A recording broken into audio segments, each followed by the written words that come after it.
I think for too long, the global north has not really invested enough in understanding the cultures, the societies, the languages, the histories of countries in the global south.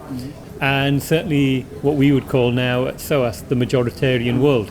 Global thought perspectives have been kind of dominated by the global north. And if we're to understand the big challenges facing the world, pandemics, inequality, climate change, then we need to be able to understand the views, perspectives of the majoritarian world, the global south, Africa, Asia and the Middle East.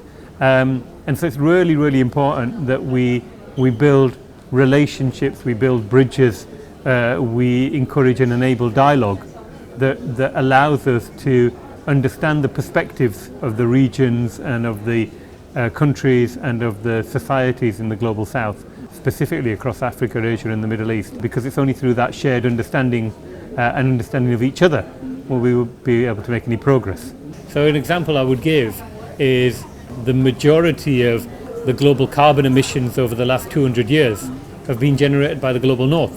And if we are to seek solutions in relation to decarbonising the planet, and if we're to do that with agreement and support from China, from India, from countries in Africa, then we have to understand that their perspective and their challenges in relation to decarbonisation, while also industrialisation and improving the quality of life for their people.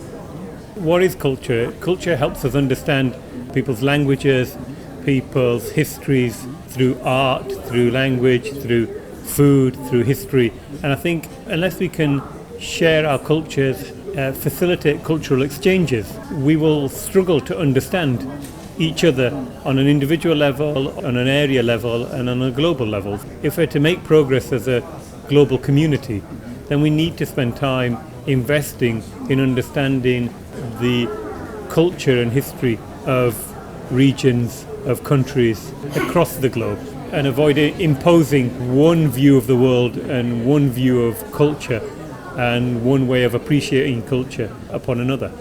Like everywhere across the world, China has got a rich and long history of art, of music, of languages, of food. And I think for far too long, we in the global north have not spent enough time understanding and appreciating it. You see the level of kind of development and transformation in terms of technology, in terms of industry, is incredible. And in many aspects, it is now outpacing and ahead of many countries in the global north.